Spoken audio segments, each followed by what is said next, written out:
বিদ্যুৎ খাতে রাষ্ট্রীয় সহযোগিতায় ডাকাতি হয়েছে বলে মন্তব্য করেছেন প্রধান উপদেষ্টার প্রেস সচিব শফিকুল আলম।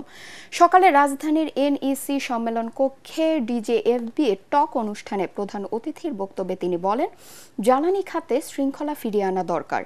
বিগত সরকারের নেয়া বিভিন্ন অপরিকল্পিত প্রকল্প পরিচালনা করতে অন্তর্বর্তী সরকার এখন ট্যাক্স বাড়াতে বাধ্য হচ্ছে বলে জানান শফিকুল আলম। তিনি জানান, দেশ জুড়ে মডেল মসজিদ তৈরিতে বিপুল পরিমাণ অর্থ লুটপাট হয়েছে। ভগ্ন দশায় থাকা অর্থনীতিকে গত 6 মাসে একটা ভালো জায়গায় নিয়ে এসেছে অন্তর্বর্তী সরকার।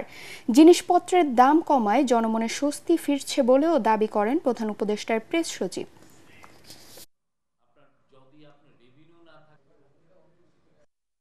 মানে এনি টাইম এটা কলাপস হওয়ার মতো অবস্থায় ছিল। তো সেই জায়গা থেকে এই ইকোনমিকে 6 মাসের মধ্যে যেইখানে নিয়ে আসা হয়েছে, এটা আমি বলবো যে এটা একটা মিরাকল। দেশের আইন শৃঙ্খলা পরিস্থিতির অবনতির পেছনে আওয়ামী লীগের ইন্ধন আছে বলে মন্তব্য করেছেন স্থানীয় সরকার উপদেষ্টা আসিফ মাহমুদ। অপরাধীদের ছাড় দেয়া হবে না জানিয়ে তিনি বলেন, জনমনের আতঙ্ক নিরসনে মাঠে তৎপর থাকবে প্রশাসন। রাজধানীতে জননিরাপত্তা নিশ্চিতে যৌথ বাহিনীর বিশেষ কার্যক্রম পরিদর্শন করে তিনি এসব কথা বলেন। এ সময় ডিএমপি কমিশনার শেখ সাজ্জাদ আলী জানান, অপরাধ দমনে ঢাকার 65টি স্থানে চেকপোস্ট বসানো হয়েছে। রিপোর্ট আদ্দিন সজীবের। রাত নামলেই এখন জনমনে ভয় বাড়ে, ছিনতাই ডাকাতির খবরে আতঙ্ক ছড়িয়ে পড়ে। অপরাধের হিসেবে কম বেশি নিয়ে হয়তো আলোচনা সমালোচনা হতে পারে, কিন্তু রাতের ঢাকা যে অনিরাপদ হয়েছে সেটা নিয়ে প্রশ্ন কমই উঠছে। এই তো মঙ্গলবার উত্তরায় ছিনতাইকারী সন্দেহে 2 জন যুবককে আটক করে জনতা। পরে ওভারব্রিজে উল্টো করে ঝুলিয়ে পেটানোর কথাও শোনা যায়। গত কয়েক মাসে ঢাকায় ছিনতাই ডাকাতিতে তেক্ত হয়েই মানুষ সতর্ক হয়েছে ঠিকই, কিন্তু আইনের কাছে অপরাধীদের তুলে না দিয়ে এমন শাস্তি করলে তা নিয়েও প্রশ্ন উঠছে। আইন কারো নিজে হাতে তুলে নেওয়ার সুযোগ নেই। কারো কাছে কোনো সুনির্দিষ্ট ইনফরমেশন থাকলে পুলিশকে অবহিত করবে, আইন শৃঙ্খলা বাহিনীকে অবহিত করবে। অপরাধ দমনে রাতভর যৌথ বাহিনী ঢাকার বিভিন্ন স্থানে চেকপোস্ট বসিয়ে তল্লাশি চালিয়েছে। এছাড়াও অলিগলি সহ নগরীর অনিরাপদ স্থানগুলো চিহ্নিত করে টহল দেয় সেনাবাহিনী, পুলিশ, র্যাব, বিজিবি সহ বিভিন্ন সংস্থা। জিজ্ঞাসাবাদ করেন সন্দেহভাজন অনেককেই। যেসব রাস্তায় ছিনতাই ডাকাতি বা এইসবের প্রবণতা বেশি দেখা যাচ্ছে, সেগুলো যাতে পুনরাবৃত্তি না ঘটে তারই পরিপ্রেক্ষিতে আমরা এখন সাব রোড এবং সাব রোডে আমরা অপারেট করছি। ডিএমপি কমিশনার শেখ সাজ্জাদ আলী জানিয়েছেন, ছিনতাইকারীদের ধরতে যৌথ বাহিনীর এই অভিযান চলমান থাকবে। মোহাম্মদপুর আদাবর এলাকায় ব্লক রেড করা হয়েছে এবং আগামীতেও আমরা ব্লক রেড অব্যাহত রাখব। এক্ষেত্রে কোনোভাবেই ভুল বোঝাবুঝির সুযোগ নেই যে আমরা যে কোনো মানুষকে অ্যারেস্ট করে থানায় নিয়ে কোর্টে সোপর্দ করতেছি। যৌথ বাহিনীর এই বিশেষ কার্যক্রম পরিদর্শন করে স্থানীয় সরকার উপদেষ্টা আসিফ মাহমুদ বলেন, অপরাধ দমনে সক্রিয় আছে প্রশাসন। দেশের পরিস্থিতি খারাপের চেষ্টা করলে কাউকেই ছাড় দেয়া হবে না।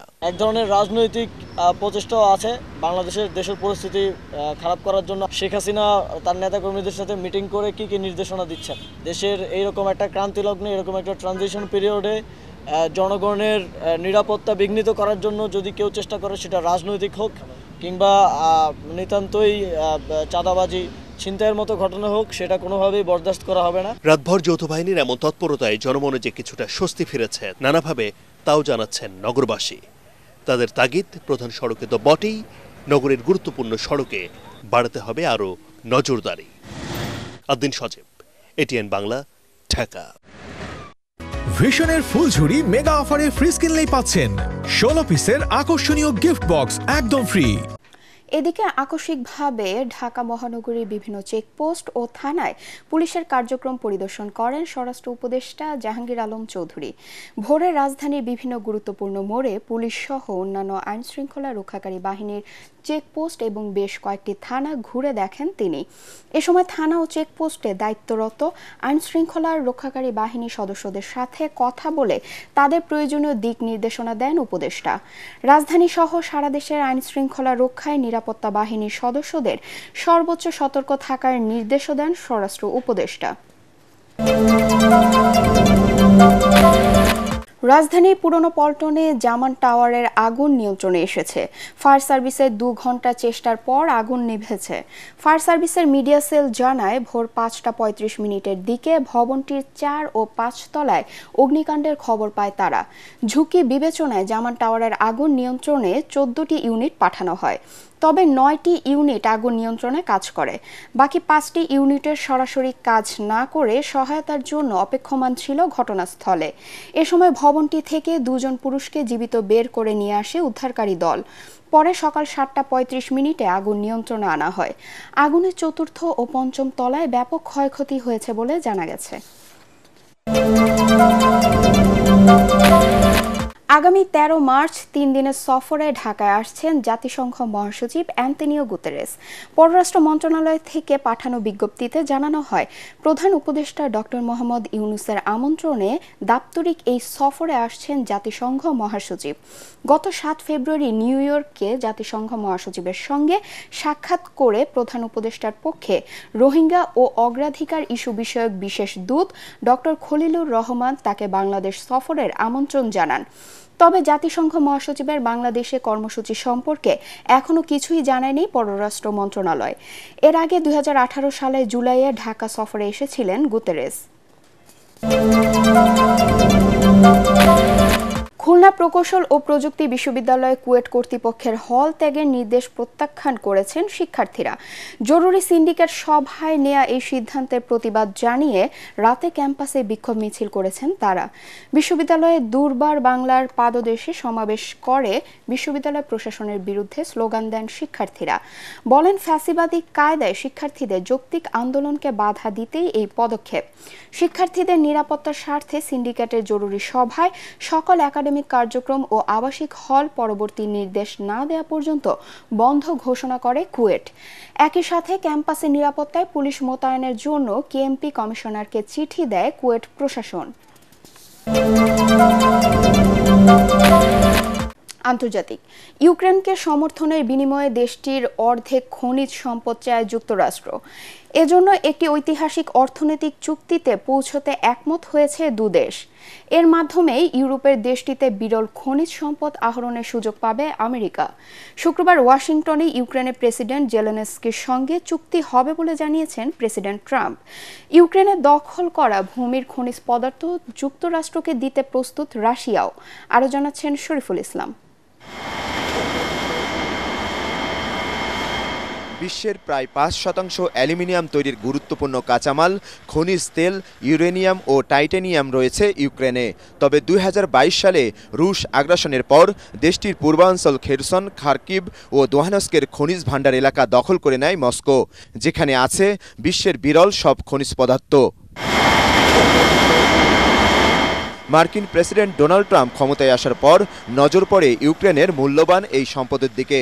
এজন্য পুরনো সম্পর্ক জোড়া লাগান রুশ প্রেসিডেন্ট পুতিনের সঙ্গে।